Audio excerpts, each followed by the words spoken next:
ہم بڑے ہیں اس کی ستا ہمارا۔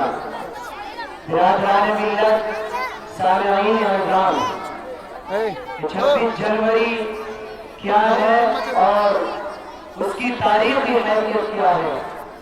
یہ بزمیں، یہ انجمن، یہ کیف و سرور، یہ شمس و قمر، یہ ماہ و نجوم، یہ پھڑ پھڑاتی تتلیاں، یہ ترنگا اٹھاتی انگلیاں، یہ رسیلی محفلیں، یہ شادابی، یہ شبابی، یہ انقلابی، یہ ریلے، یہ ریلی، یہ فضا، یہ سبھا، یہ جلسے جلوس کیوں؟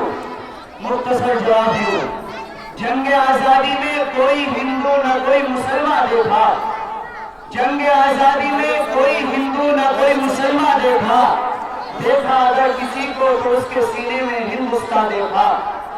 تاریخ کہتی ہے کبھی ایک تھے تو آج جدا جدا، تاریخ کہتی ہے کبھی ایک تھے تو آج جدا جدا، وہ جدا ہوئے تو سبر گئے، ہم جدا ہوئے تو بکھر گئے۔ میرے محترم دوستو اور پیارے بچوں، عزیز طلبہ، آج میری تقریر کا موضوع ہے کہ ہم 26 جنوری اور 15 اگست جو سال کے اندر 2 دن آتے ہیں، انہیں کیوں مناتے ہیں؟ پیارے ہندوستان کی تاریخ میں 2 دن بہت ہی اہم دن ہیں۔ ایک 15 اگست کا دن جس میں ملک انگریزوں کے چنگل سے آزاد ہوا، دوسرا 26 جنوری جس میں ملک جمہوری ہوا، یعنی اپنے ملک میں اپنے لوگوں پر اپنا قانون لاگو اور نافذ ہوا۔ ہمیں معلوم ہونا چاہیے کہ ہمارے ملک کا قانون مرتب کرنے میں 2 سال 11 مہینے اور 18 دن لگے۔ بہرحال 26 جنوری سن 1950 کو اس قانون کو لاگو کر کے پہلا ریپبلک ڈے منایا گیا۔ اسی طرح ہر سال 26 جنوری کو یوم جمہوریہ اور 15 اگست کو جشن یوم آزادی کے عنوان سے منایا جانے لگا۔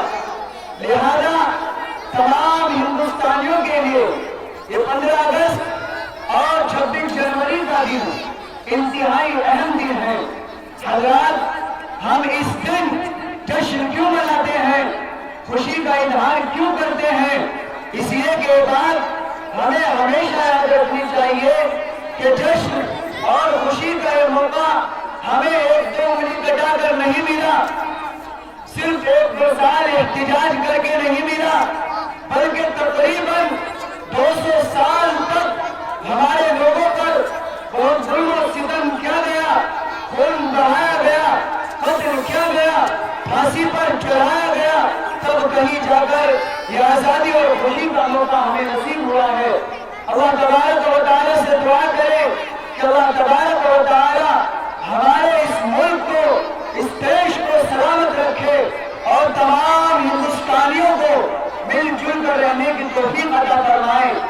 جنت نشاں ہے سارا ہندوستان ہمارا، جنت نشاں ہے سارا ہندوستان ہمارا، آنکھوں کا تارا ہے ہندوستان ہمارا۔ میرے محترم دوستو، شاید آپ کو معلوم ہو کہ ہم تقریباً 200 سال تک انگریزوں کے پنجۂ استبداد میں قید رہے ہیں۔ یہ سلسلہ اس وقت شروع ہوا جب ایسٹ انڈیا کمپنی نے 24 ستمبر سن 1599 عیسوی کو اس ملک کے ساحلوں پر قدم رکھا۔ برطانیہ کے 100 تاجروں نے 30,000 پاؤنڈ کے سرمایے سے غیر ملکوں میں تجارتی مقاصد کے لیے ایسٹ انڈیا کمپنی بنائی تھی۔ شروع میں اس کمپنی نے اپنی سرگرمیوں کا مرکز بنگال کو بنایا۔ یہیں سے اس ملک میں، اس دیش میں انگریزوں کی آمد کا سلسلہ شروع ہوا۔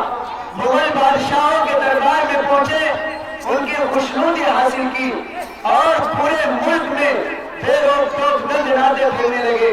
اورنگزیب عالمگیر رحمت اللہ علیہ کے عہد حکومت تک وہ اپنے خفیہ مقاصد میں کامیابی نہ حاصل کر سکے، کیونکہ ان کی حکومت مضبوط بنیادوں پر استوار تھی اور وہ ایک معاملہ فہم اور جادیدہ بادشاہ تھے۔ ان کی وفات کے بعد سن 1777 میں جب مغلوں کی حکومت کمزور ہونے لگی تب انگریزوں نے اپنی فوجی طاقت یہاں منتقل کرنی شروع کر دی۔ مغل بادشاہوں نے ان کو نوازنے اور ان پر اپنے الطاف و احسانات کی بارش کرنے میں پوری دریا گیری سے کام لیا، لیکن دولت کے ان لالچیوں نے احسان کا بدلہ احسان فراموشی سے دیا۔